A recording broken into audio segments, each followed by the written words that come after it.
U.S. Senator Marsha Blackburn of Tennessee joining us. Senator Blackburn, thanks for being with us today. Delighted to join you. Thank you. First, Senator, we're heading into the holiday season. American people, the families are, the budgets are a little strained, a little is to say, maybe more strained than that, because of policies in Washington, D.C. It's exploding inflation. It's hitting everybody, and how hard it's hitting you, you're still seeing it. I mean, you see it. We all see it at the gas pump, the stores, and preparing for Thanksgiving, traveling, all of that.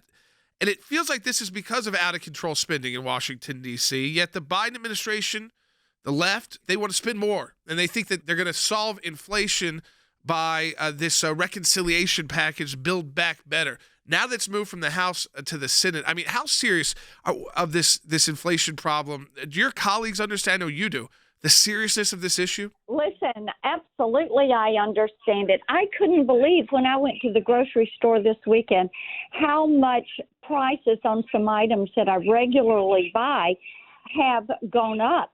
And the other thing was the lack of items that you were seeing on the shelves. Now, the Build Back Broke, as I call it, agenda that they have in this budget that they have, putting all of this money into the system, it doesn't speed up a recovery, it slows it down. Government control doesn't speed up a recovery, it slows it down. Look at what happened when Barack Obama was president. They kept pushing government money out there. Indeed, they doubled the national debt during their 8 years, and they doubled it. And what did we do? We had the slowest recovery in history. It did not turn around until President Donald Trump took the oath of office. And then people said, thank goodness, we've gotten rid of that. We've gotten rid of the higher taxes and the overreach. This is somebody who's going to do something about the economy. He did. We had the best economy going prior to COVID hitting. And this recovery that Biden is trying to engineer is trying to spend his way out of this. You cannot spend your way out of this. So, Senator Blackburn, why? It just seemed like the administration, the poll numbers taking, and I know it's not all about poll numbers, but when you start hitting into the 30s as a president, as a leader, something's not right. But yet it seems like they just won't engage this.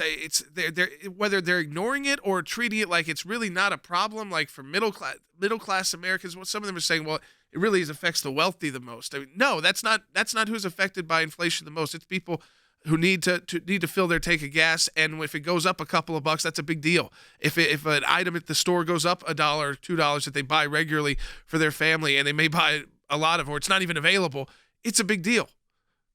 Oh, you're right. It is a big deal.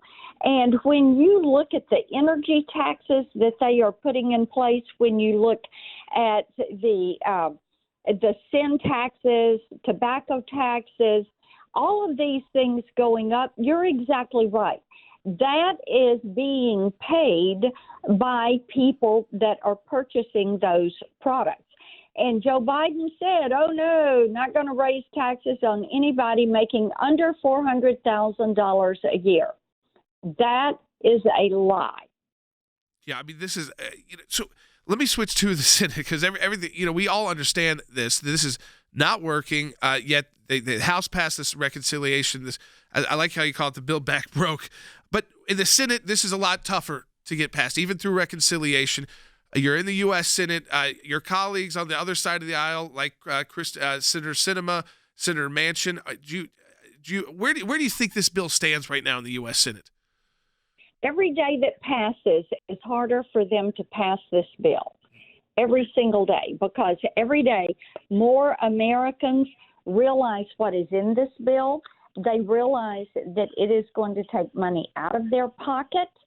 And they are contacting their representatives and saying no. I mean, look at the number of races. And Jordan, I know you look at the Cook report. Yep. Look at the number of races that have been thrown from Democrat to lean Republican. And people are looking at this. They looked at what happened in Virginia, New Jersey, and out in Seattle. They looked at what is happening in South Texas, which has been the Democratic area of that state. And now they're electing Republicans at the local level. And people are realizing you can't support Joe Biden and even Beto O'Rourke realizes you can't support Joe Biden. Yeah, they want their distance from him and this administration. And, the when you do look at the number of races that are now in play, it's like the double amount of races. I mean, in states, like you said, Senator Blackburn, that have not been states where Republicans have been in play, especially even in some statewide races, potentially in the Senate and other races like that just haven't been there. And because of what the Biden administration has done or hasn't done, we've gotten this situation. Now, there's a tough issue coming up, and that's the Olympics as well. I know you've been outspoken about this issue. You've got Chinese athletes disappearing, and maybe they're there, but we don't really get proof of life. This is a difficult call because I understand, our athletes, they've been training for this, and it's, they've experienced delays. So, on the one hand, I understand their issue, but also you're concerned that they're going to a place that's dangerous. That is, this is the country that originated COVID, whether intentionally or not. Whether lab leak or not, that came from there, and they're disappearing athletes. Well, all of our pandemics in our history, let me say it like this: the pandemics we have faced in the past 30 years or so have all come out of this region of the world.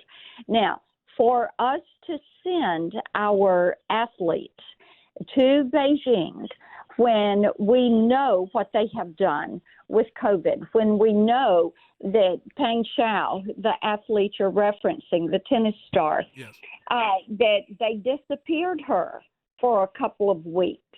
And then they brought her back because you had the World Tennis Association, you had the Olympics, everybody saying, hey, wait a minute, what's going on here?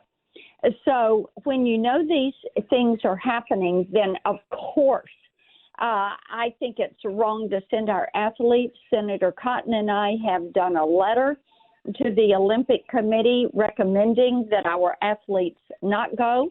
Our president should be strong and resolute and should say, we're going to host the Freedom Games, the American Freedom Games, and we're going to invite countries to come here because they're going to be safe. They won't be attacked.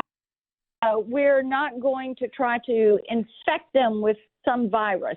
We're going to allow them to compete, and we're going to celebrate the competition. Senator Blackburn, there's precedent for that in our history. We've seen the U.S. Take those steps before. I don't know that the Biden team will. As always, let me just say we appreciate you so much being with us, Senator Blackburn.